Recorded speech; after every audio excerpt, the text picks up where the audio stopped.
Buenas tardes, profesor. Nosotros vamos a presentar, somos el grupo 4, conformado por los integrantes Anchante Segarra Luis Alonso, Víctor Leandro Zavala Ulis, Gómez Carrasco Gustavo Alessandro, Pérez Aquise Gianfranco, Wanshu Hualón Javier, mi persona Guevara Codori Luis Martín, Víctor Carpio Atúncar, Flores Benítez Piero, Esteban Adrián Carlos Joyo y Avellaneda Pinto Diego Alexander, ¿no? En este caso vamos a hablar sobre el título 5 de la Constitución. ¿No? Vamos a hacer un análisis en el cual consiste de las garantías constitucionales. Siguiente, por favor. Este es el índice. Vamos a empezar por la acción de habeas corpus. Siguiente. Muy bien. Ahora, como sabemos, la detención es una medida excepcional, ¿no? Que solo puede darse por orden judicial o en caso de un flagrante delito. ¿Qué quiere decir? Que si un policía, un sereno municipal, el vigilante de una empresa privada o cualquier otro sujeto nos llegase a detener arbitrariamente y sin justificación, ¿cómo podríamos nosotros hacer para recuperar nuestra libertad? El derecho a la vida y a la libertad resultan fundamentales para nuestro desarrollo como personas dentro de una sociedad. Por ello que la Constitución establece mecanismos para resguardarlos y protegerlos. Así, si alguien afecta nuestra libertad injustificadamente y sin orden de detención o sin que exista flagrancia respecto a la realización de un delito, podremos utilizar un mecanismo legal de protección llamado habeas corpus. El habeas corpus es una acción de garantía constitucional creada para proteger el derecho a la vida y el derecho a la libertad de todas las personas. Esto hace que, para su interposición, no sea necesario cumplir alguna complicada formalidad o algún extraordinario requisito, ¿no? Una demanda de habeas corpus puede ser interpuesta, en este caso, por cualquier persona que se entere de la afectación injustificada del derecho a la vida o la libertad de otra persona. De esta manera, un amigo, un familiar, un conocido, hasta el vecino de la persona que esté afectada, puede interponer a favor de esta una demanda de habeas corpus, solicitando al Poder Judicial la liberación inmediata del injustificadamente detenido. Esto hace que, de esta manera, la demanda de habeas corpus puede ser interpuesta las 24 horas del día ante cualquier juez penal, no siendo necesario contar con la firma de alguna abogada especialista, ¿no? Ni pagar tasa o derecho alguno quien presente la demanda. En este caso va a poder hacerlo de forma verbal, de forma escrita, por correo e incluso a través de medios electrónicos de comunicación. Bastará con indicar quién es la persona cuya vida o libertad se está afectando indebidamente, qué entidad o persona es la responsable de dicha afectación y, lo más importante, un breve relato de lo ocurrido. No existe un plazo para la interposición de la demanda de habeas corpus. Esto puede realizarse durante todo el tiempo que dure la amenaza de afectación o la afectación de los derechos a la vida o a la integridad frente a una detención arbitraria. El juez deberá resolver esta demanda de manera inmediata y sin mayor demora a fin de evitar que el derecho a la libertad del afectado se siga viendo afectado. En el caso que la demanda de habeas corpus fuese rechazada por el juez penal, el afectado o quien interpuso el mismo podrá ante el mismo juez apelar esta decisión en un plazo máximo de 2 días. El juez deberá enviar la apelación a la instancia superior con la finalidad de que ésta, en un plazo máximo de 5 días, revise el fallo inicialmente emitido. Y si también en instancias del Poder Judicial la demanda fuese rechazada, el afectado o quien interpuso el habeas corpus podrá solicitar que la revisión sea hecha por el Tribunal Constitucional, presentando un recurso denominado recurso de agravio constitucional.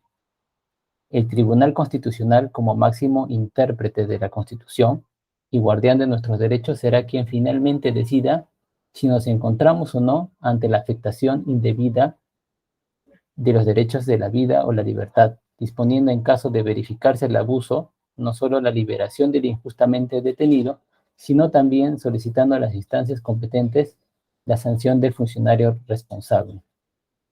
Está la importancia del habeas corpus, que no debe cambiarse ni reemplazarse dentro de la Constitución, ya que es un medio fundamental para poder recuperar nuestra libertad.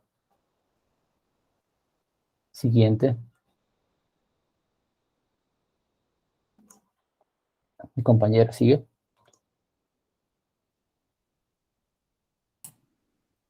Ok, profesor. Bueno, ahora vamos a hablar un poco más sobre la acción de amparo. Sin duda alguna es un tema muy importante. Esto procede contra el hecho u omisión por parte de cualquier autoridad, ¿no? Funcionario o persona que vulnera así o amenaza justamente los demás derechos que reconocen la Constitución, ¿no? Por ejemplo, con excepción de los señalados anteriormente, no procede contra las normas legales ni contra las resoluciones judiciales. En resumen, un recurso de amparo legal en el Perú se permite a cualquier persona proteger sus derechos constitucionales cuando estos son violados o amenazados por acción u omisión de cualquier autoridad o persona. Es una herramienta importante para garantizar el respeto a los derechos fundamentales y a la protección contra los abusos de poder. Como punto más importante tenemos aquí lo que es la definición, que es justamente es un mecanismo legal que permite así proteger los derechos constitucionales de las personas. Y como requisitos tenemos que en este caso para presentar una acción de amparo es necesario que el derecho sea constitucionalmente garantizado y que se haya producido una violación o amenaza de este derecho, ¿no? Toda acción de amparo puede ser presentada ante el Poder Judicial y es conocida por el juez o tribunal que tiene competencia en la materia. En proceso vemos que la acción de amparo es rápida, es eficiente y permite obtener una resolución sobre protección de derechos humanos, ¿no? En este caso, y como importancia vemos que es una herramienta importante para garantizar el respeto a los derechos fundamentales. Ahora, ¿cómo ha aparecido esto en el tema del Perú, por ejemplo, ¿no? Sin duda alguna, el expresidente Castillo, en este caso, como se recuerda, usó ese recurso, ya que fue presentado el 12 de octubre del año pasado, para que así declare la nulidad de su estado actual, ¿no? Porque la Comisión de Fiscalización, en este caso como el Parlamento, hizo el eje de Castillo en este caso. El jefe de Estado también pide que se declare la nulidad de la tercera moción de vacancia presidencial, que fue pues, justamente promovida por los congresistas.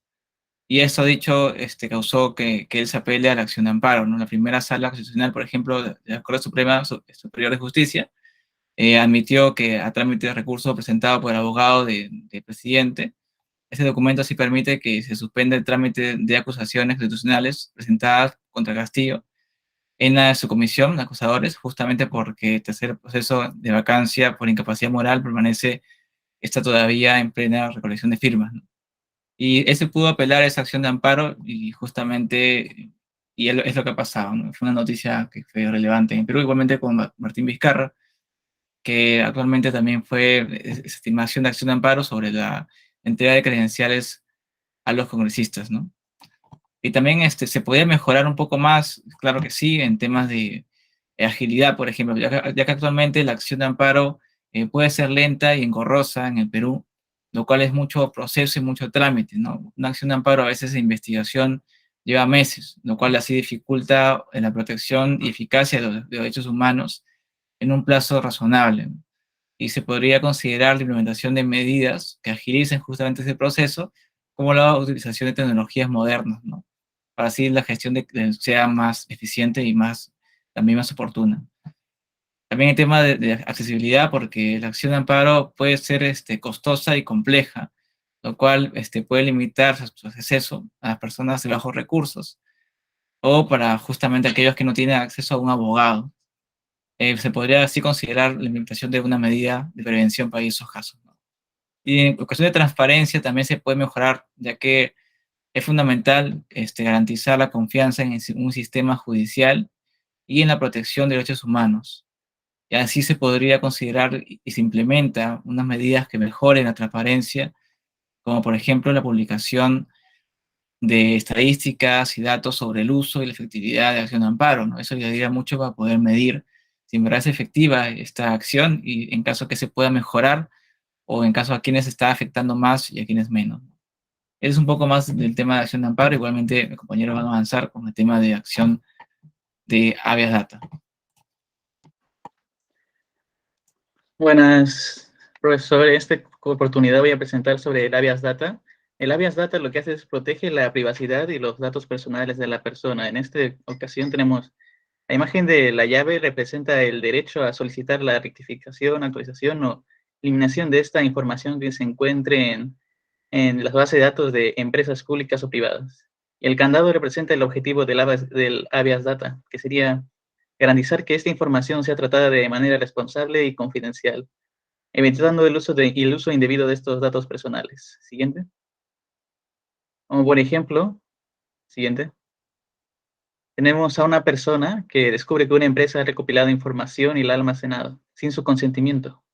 Esta información podría ser preferencias de compra, historial de búsqueda, ubicación. Esta persona decide ejercer su derecho a la acción de habeas data y presentar una demanda contra la empresa. El juzgado deberá determinar si esta empresa ha violado sus derechos de privacidad. Y en consecuencia, si la demanda es aceptada, la empresa debe puede ser ordenada a eliminar toda esta información recopilada sobre la persona afectada y debe poner en marcha mejores medidas para seguridad más rigurosa para proteger la información personal de las personas. Siguiente.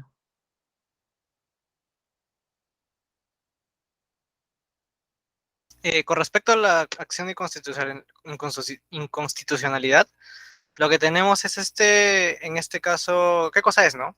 Es un proceso formulado ante el Tribunal Constitucional contra una ley que por el fondo la forma contraviene a la Constitución, ¿no? Entonces, ¿quién puede interponer esta acción de constitucionalidad? Bueno, esto lo puede interponer el presidente, o bueno, lo puede solicitar el presidente de la República, el fiscal de la Nación, el defensor del pueblo, el 25% del número legal de congresistas, o también puede ser por 5.000 ciudadanos con firmas comprobadas por el Jurado Nacional de Elecciones.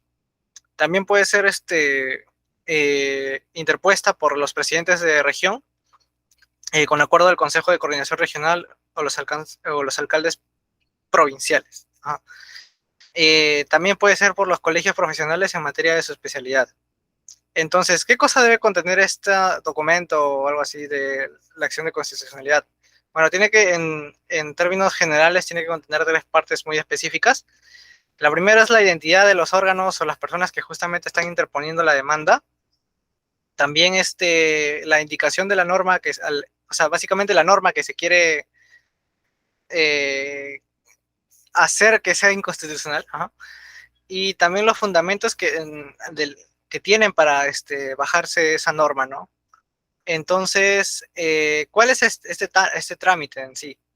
Este trámite, pues básicamente, según el artículo 107 del Código Procesal Constitucional, eso es importante, concede que la parte demandada en el plazo, en plazo de 15 días, justamente para contestar esa demanda. Y de hecho, el Tribunal Constitucional le avisa a justamente la parte demandada. Esto puede sonar un poco confuso porque al final, pues, estás demandando a la Constitución. Pero no, depende de a qué norma se dirija, se le va a informar. Por ejemplo, si en caso se trate de leyes hechas por el Congreso, o sea, mejor dicho, leyes en general, se le debe avisar al Congreso, ¿no? O a la Comisión Permanente. Si es algo con respecto a algún decreto legislativo o un decreto de urgencia, que se le va a avisar a la parte demandada, que sería el Poder Ejecutivo. Si se trata de tratados internacionales en específico, pues se va al Congreso, se le va a avisar al Congreso. Y a los órganos correspondientes, según la norma impugnada, es de carácter regional o municipal en sí. Uh-huh. Entonces, ¿cuál es el plazo para dictar esta sentencia? Según el Código Procesal Constitucional, establece que el Tribunal Constitucional dictará una sentencia dentro de los 30 días posteriores de producida la vista de causa. Ahora, estuve conversando un poco con respecto a este tema con algún compañero de derecho, me mencionó cosas de control difuso y me mencionó el caso de, bueno, ¿qué pasa si, por ejemplo, un restaurante no deja entrar no admite mascotas, por ejemplo, ¿no? Y, pues justamente entra un ciego con un perro. Al final el perro tendría que ser como que su forma de poder movilizarse, ¿no? Y no se le puede impedir la entrada al ciego solo porque tiene el perro o algo así. Entonces, para eso es el control difuso. Es diferente en este caso a la acción de inconstitucionalidad. En matices en el cual en el control difuso puede ser presentado a cualquier juez, ¿no? En cambio, la acción de inconstitucionalidad tiene que ver más que nada con respecto al Tribunal Constitucional. También,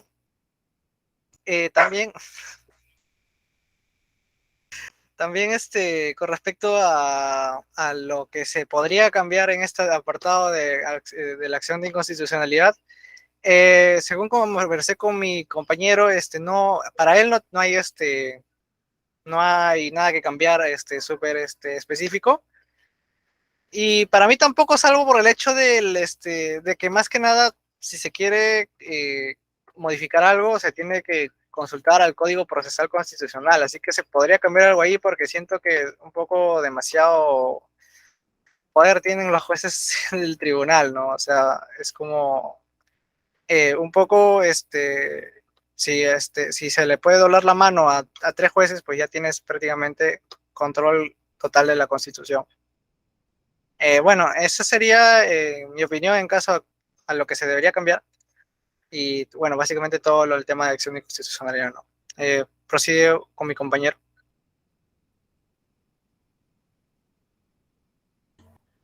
Buenas noches, profesor. Mi nombre es Piero Flores y voy a exponer la parte de acción popular. Para empezar, unos datos puntuales. La acción popular es una garantía constitucional prevista en el artículo 200.5, si no me equivoco, de la Constitución. Y eso se puede definir como un proceso de control normativo, cuyo objetivo es resaltar o reafirmar, digamos, el orden jerárquico que tiene la Constitución y las leyes sobre los reglamentos, ordenanzas, normas, etc. Ahora, si podemos hacer un recuento de las clases, se nos enseñó que ciertamente este tipo de cosas tienen un orden, ¿no? Va a la Constitución primero, junto con los acuerdos internacionales, las leyes y demás. Bueno, en esta diapositiva podemos ver un resumen de esa pirámide, pero enfocada en la acción popular, para darle, digamos, el realce en el que consta. Ahora, ¿cuándo procede una acción popular? Bueno, esta procede contra resoluciones o normas que se den a nivel administrativo y que vulneren nuestros derechos constitucionales. Sé que esto puede ser un poco complicado, así que voy a intentar utilizar un ejemplo para explicarlo. Imaginemos que yo quisiera abrir una licorería en un determinado lugar. Sin embargo, llega la municipalidad y me dice, no, no puedes tener una licorería aquí por esto, por el otro, y me prohíben el instalar, ¿no?, mi local. Entonces, yo lo que tengo que hacer en primer lugar, antes de que se ejecute esta acción, es intentar defender mi caso por vía administrativa. Defender un caso por esa vía tiene varias opciones, es todo un proceso y tal. Y una vez se me hayan agotado las opciones mediante esta vía, puede proceder una demanda de acción popular para defender mi derecho de instalar ese local. Ahora, ese es un caso inventado, sí. Sin embargo, también han existido casos reales. Por ejemplo, existió un caso en el año 2021 en el cual la Junta Nacional de Justicia quiso poner una resolución que facultara a ciertas personas que tuvieran bajo su cargo un órgano jurisdiccional el poder levantar, digamos, o digamos, obtener información relacionada al levantamiento de comunicaciones. O sea, si se hubiese recatado en algún caso información de ese tipo, privada, cualquier persona que tenga un órgano jurisdiccional podría adquirir una copia de dicha información. Ahora, esto no funciona de esta manera. Esto en realidad solo puede ser autorizado por un juez Y además, el Ministerio Público tiene la responsabilidad de mantener el secreto de la investigación. Es un derecho que todos los peruanos tenemos. Por lo tanto, nadie ajeno al caso debería poder interferir según nuestra Constitución. Y este caso se defendió haciendo uso justamente de la acción popular. Ahora, opiniones respecto a si debería mantenerse o cambiarse la acción popular. Opino que debería mantenerse, por la siguiente razón. Ciertamente, algunos procesos podrían acelerarse si es que se flexibilizara esta acción popular. Sin embargo, considero que debido a la naturaleza que tiene para defender, digamos, nuestros derechos primordiales, nuestros derechos constitucionales, se podría generar más un perjuicio a determinadas personas que un beneficio en general para la población. Entonces debería mantenerse la acción popular tal y cual está, según mi conclusión. Ahora voy a darle paso a mi compañero. Bien, continuando con la exposición, voy a hablar sobre la acción de cumplimiento. Yo soy Gianfranco Pérez Aquise. Bueno, según como señala la Constitución del Perú del año 1993, esta viene a ser una garantía constitucional que procede contra cualquier autoridad o funcionario renuente a acatar una norma legal o un acto administrativo, sin perjuicio de las responsabilidades de la ley. Esto quiere decir que ante una autoridad o funcionario que se resista a cumplir alguna norma legal o administrativa, se puede utilizar este recurso para su cumplimiento. Por lo que esta norma constitucionalizada permite que se pueda exigir el cumplimiento de normas jurídicas, actos administrativos que pueden beneficiar a la población, y especialmente en cuanto son materia de derechos económicos, sociales y culturales. También contribuye a fortalecer el Estado de Derecho y el control ciudadano sobre las autoridades y funcionarios públicos. Es ahí donde recae su importancia, el ser un mecanismo de protección de los derechos humanos y de la eficacia de las normas legales y administrativas. Es por ello que yo considero que no debe de modificarse ni eliminarse esta garantía constitucional. Siguiente. Bueno, por ejemplo, un caso que se puede encontrar viene a ser este, que bueno, en la parte superior está su número de expediente, que bueno, básicamente esta es la sentencia que emite la Corte Superior de Justicia de Huancavelica, donde el demandante, que en este caso eh, es Griselda Cornejo Ramírez, exige el pago inmediato de la suma de 16.039 soles con 72 centavos al Procurador Público del Gobierno Regional de Huancavelica. Básicamente, la demandante exige el pago por el incumplimiento de una resolución directoral regional que ha sido emitida, en el año 2019. Y bueno, al final la Corte Superior resuelve que su demanda constitucional de cumplimiento está fundada y debe de cumplirse todos sus extremos. Entre ellas está el pago correspondiente, que es el que le corresponde, y también está el pago de intereses legales. Y bueno, también especifica que debe cumplirse un plazo de 15 días. Y bueno, se impone una multa de una unidad referencial procesal en caso de no se cumpla. Que bueno, en ese entonces, que es 2020, viene a ser un pago de 430 soles. Y bueno, actualmente vendría a ser 495 soles en ese entonces. Es por estas razones, por estos tipos de casos, que se puede presentar la oportunidad de presentar esta acción de cumplimiento contra algunos funcionarios, contra algunas autoridades públicas, que es necesaria esta acción de cumplimiento. Es por ello que considero que aún debe mantenerse la acción de cumplimiento y que no debe establecer una modificación. Bueno, voy a dar paso a mi compañero.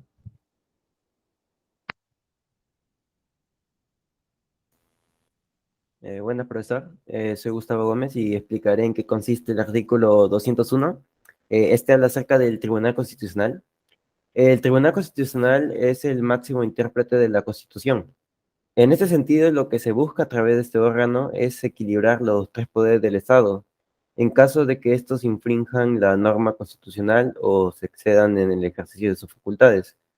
Bueno, como se menciona en la Constitución, este está conformado por 7 miembros, los cuales son Manuel Montagudo, Gustavo Gutiérrez, Francisco Morales, Luz Pacheco, Helder Domínguez, César Ochoa, y en este caso faltó poner la foto del presidente del Tribunal Constitucional, que es Augusto Ferrero Costa. Y estos miembros se escogen cada 5 años según la Constitución por el Congreso de la República. Y bueno, ¿cuál es el problema con esto? Pues según lo que he estado investigando y que es un hecho, es que no se dan a conocer cuáles son los candidatos a estos cargos.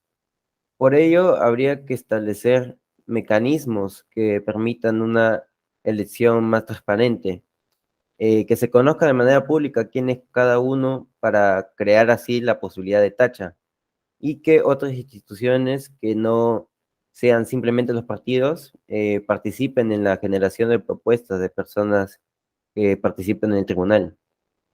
Y esta propuesta se debe a que existe esa desconfianza en el mismo Congreso. ¿Y a qué se debe esta desconfianza? Bueno, la respuesta es que al gozar de inmunidad parlamentaria, esto blinda, por así decirlo, de las investigaciones y cargos en contra de los miembros. Así que es razonable que exista esa desconfianza hacia los intereses de estas personas y por ende hacia las personas que ellos mismos eligen. Y esto es más, en una entrevista que se le hizo al presidente del Tribunal Constitucional anterior, Óscar Rubiola, señala que antiguamente existía esa posibilidad de tacha, pero por alguna razón no, el propio Congreso no lo quiso seguir poniendo en práctica, ya que hostigaba o podía generar eh, algún tipo no, ¿cómo decirlo?, de complicamientos en los candidatos que les suponía un problema, y por eso se dieron la opción de la recomendación, que es ese sistema actual que se está aplicando, que es el escoger, que el Congreso escoja a los tribunales constitucionales, y bueno, y que genera todo este problema que tenemos actualmente. Y bueno, eso sería todo por mi parte del artículo 201.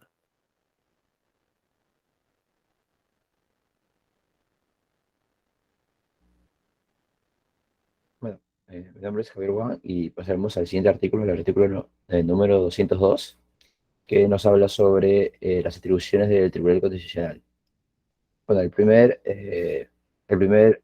atribución del Tribunal Constitucional es que ésta conoce en instancia única la acción de inconstitucionalidad. ¿Esto qué quiere decir? Que el Tribunal Constitucional considera si una ley o un acto normativo es inconstitucional.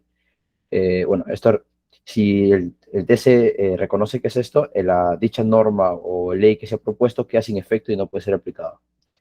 Es importante mencionar que la acción de inconstitucionalidad no puede ser presentada contra actos de particulares, sino solamente contra actos normativos del Estado.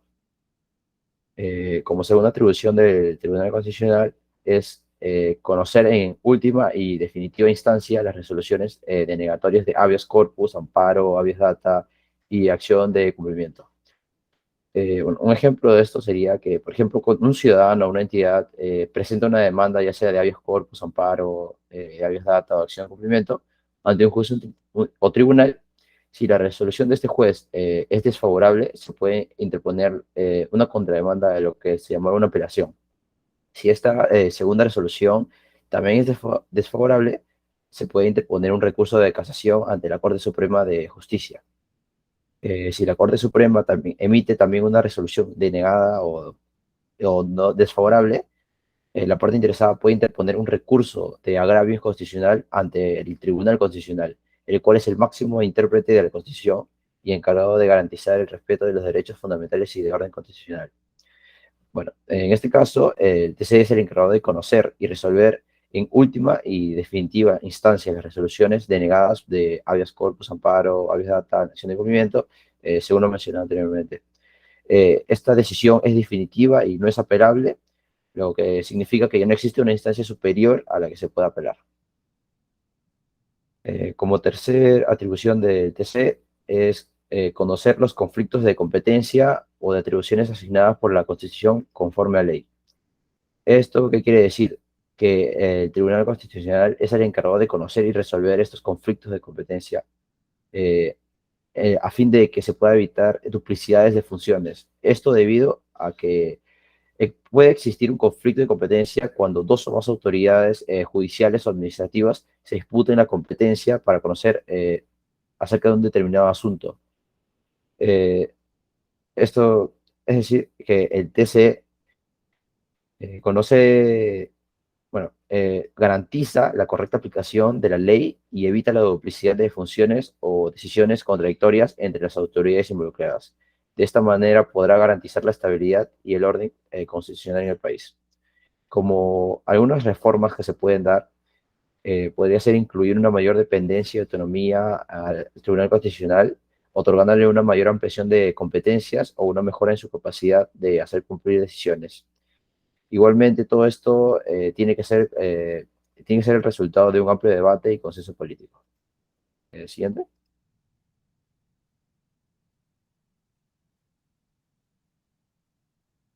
Bueno, ahora continuará mi compañero.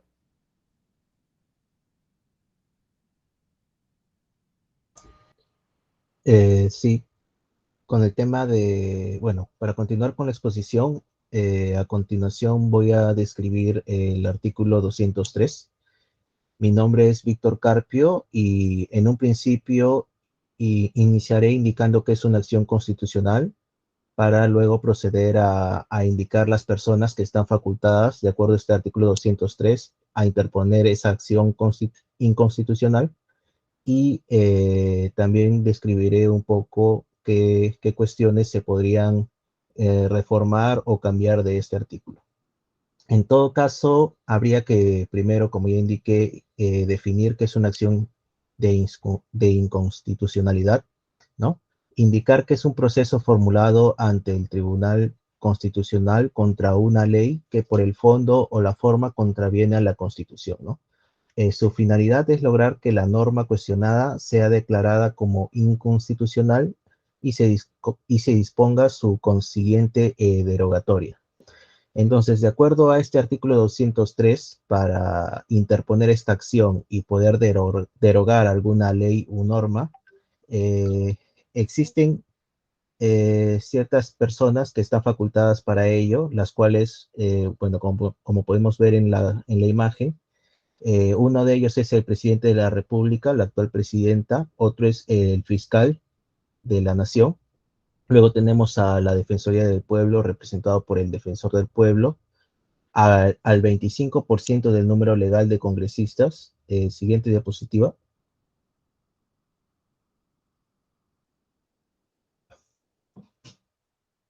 Siguiente diapositiva.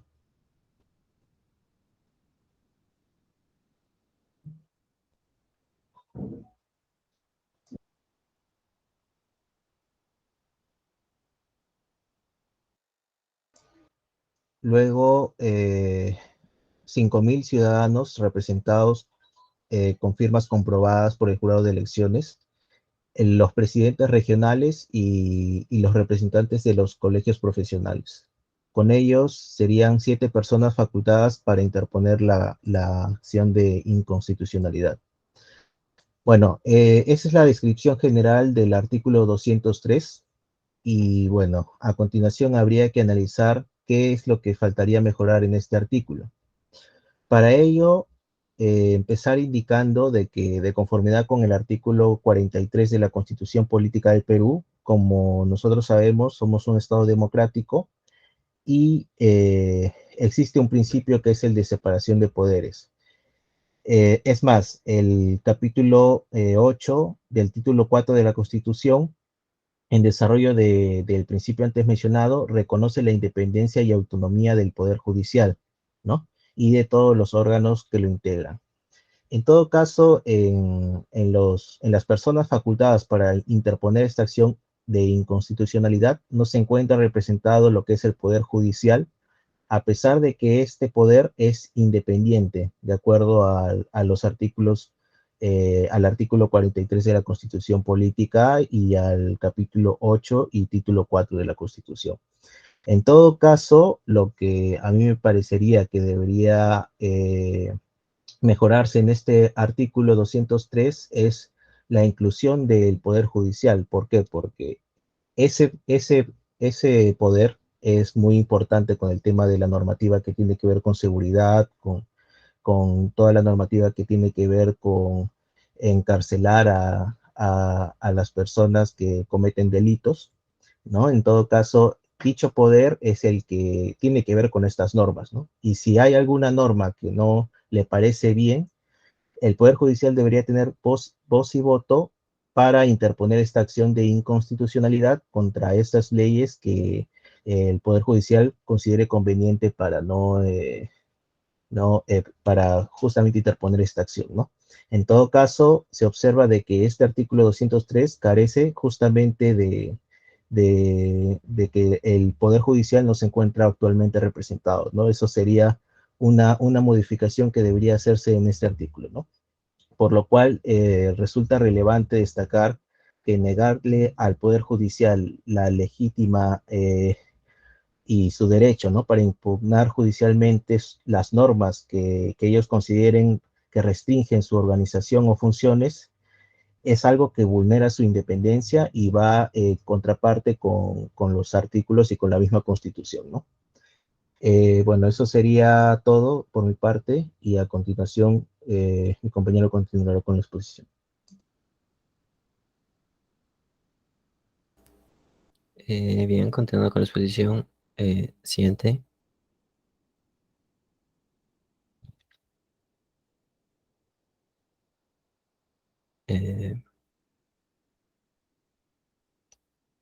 Siguiente.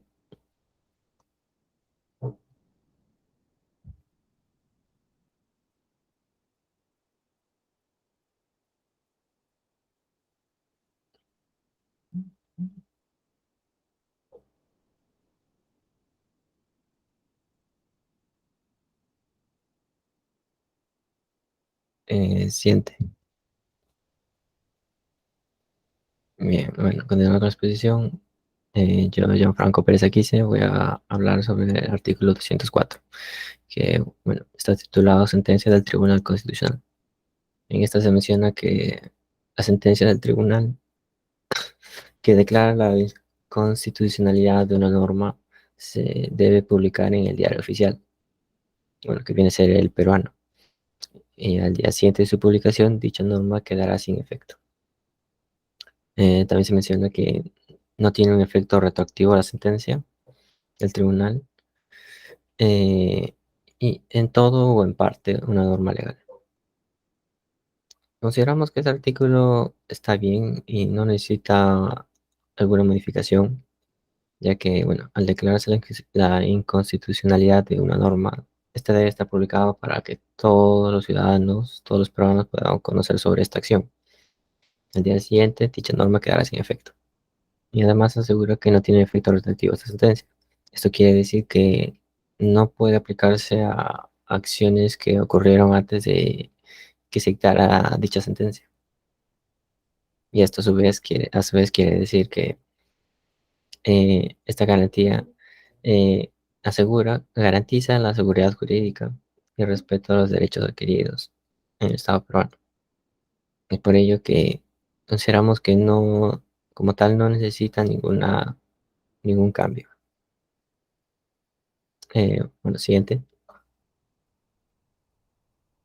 Voy a dar paso a mi compañero.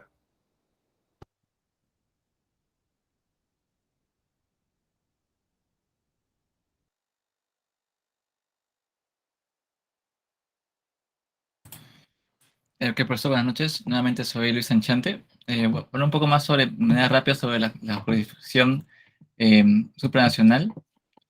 En este caso es un artículo número 205. Sabemos que en el caso peruano el artículo 205 de la Constitución de 93 se convierte en una invitación a la jurisdicción supranacional, ¿no? Para así cualquier ciudadano que tenga y que diga siendo lesionado en sus derechos fundamentales reconocidos por la Carta Magna, en este caso, como le explicamos actualmente, el Estado peruano forma parte de derechos internos y así justamente tiene versa derechos humanos y adquieren jerarquía constitucional, ¿no? ¿Qué quiere decir? Que la acción de jurisdicción supranacional recibe propuestas e innovaciones, como por ejemplo vemos acá en el artículo, ¿qué quiere decir, no? Aquí agotada la jurisdicción interna, eh, quien se considera así lesionado de derechos constitucionales reconoce, puede así recurrir a los tribunales o organizaciones internacionales, ¿no? Entonces, acá vemos, por ejemplo, aquí que dos están sin derechos, ¿no? Uno dice acá, oye, ¿qué somos los derechos humanos? Y acá dice una de las cosas que había antes en el lugar de los cadáveres, creo que dice, no sé. Y ya está, ¿no? Bueno, sería todo, profesor. Por conclusiones, mi compañero va a describirlas. Bueno, buenas noches, profesor. Para concluir, ¿no? Lo que han expuesto mis compañeros de manera muy abreviada, unas cuantas conclusiones que más que todo son como una reflexión, ¿no? Bueno, en primer lugar, lo que vendría a ser conocimiento, y es algo a tomar en cuenta. ¿Por qué? Porque primero, vamos, con esta información que se ha brindado en la exposición, vamos a tener en cuenta de que no van a poder engañarte, ¿no?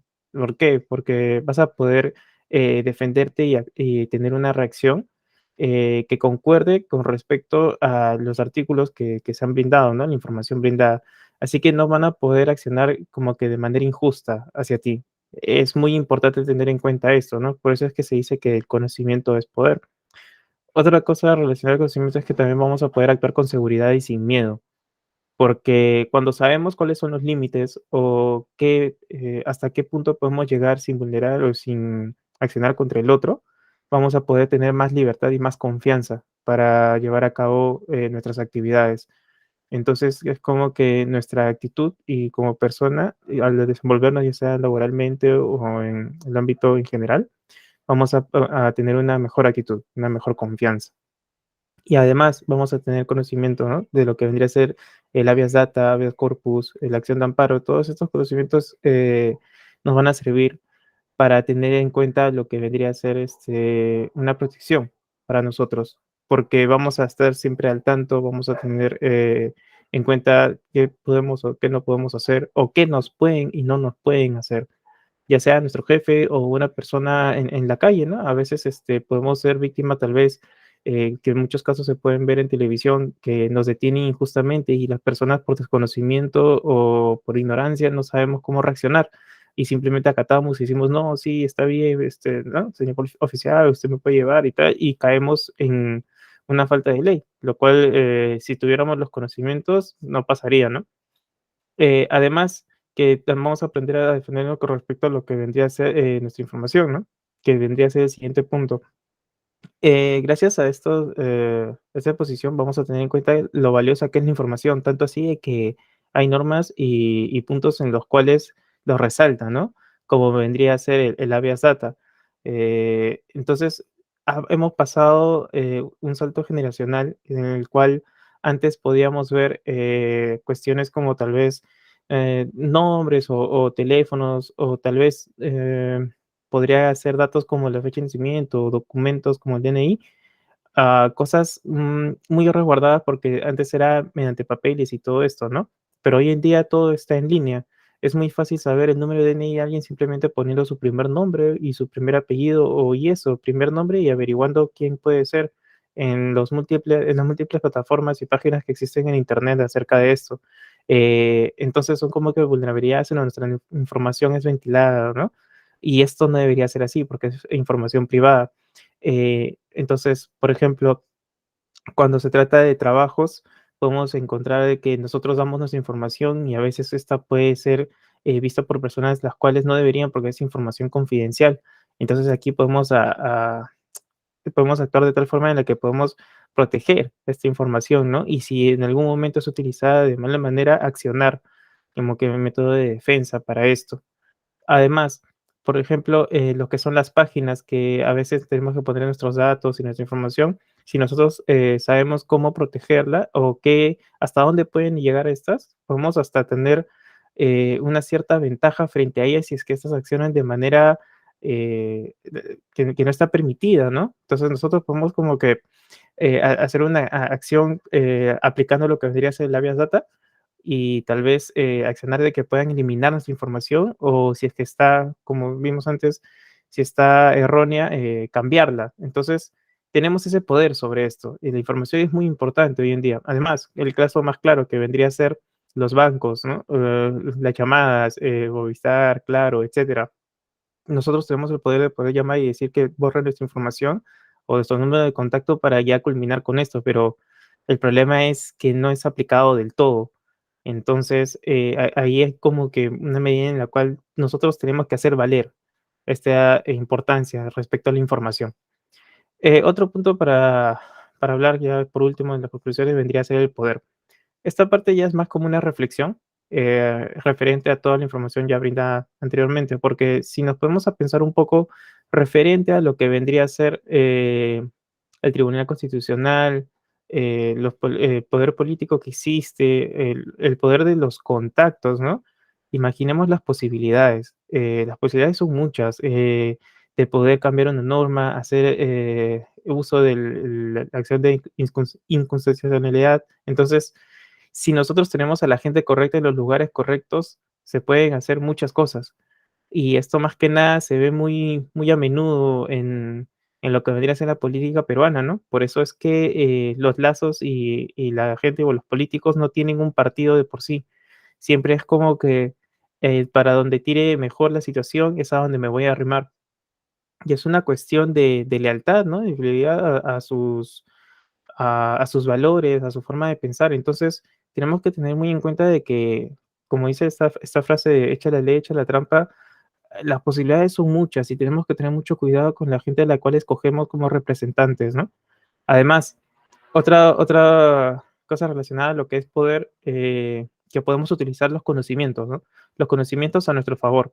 Ahora, claro, podríamos usarlo de manera positiva para poder defendernos, como ya dijimos al inicio, pero también puede usarse de manera negativa. Supongamos que nos aprovechamos de la situación de que una persona no sepa al respecto de estos temas, nosotros podríamos salir como que con la cabeza en alto en situaciones en las cuales no militaban, nosotros estábamos en falta, ¿verdad? Entonces, es como un arma de doble filo el término de tener o sacar ventaja teniendo cierto poder respecto a estos conocimientos, ¿no? Por eso es que es importante saberlo, ya sea para que no nos aprovechen de nosotros o también, siendo sinceros, poder salir con la cabeza en alta en ciertas situaciones en las cuales sean complicadas para nosotros, ¿no? Respecto a lo que vendría a ser la información, ya sean nuestros derechos en general. Y bueno, profesor, eso sería todo de mi parte y de nuestro grupo. Muchas gracias.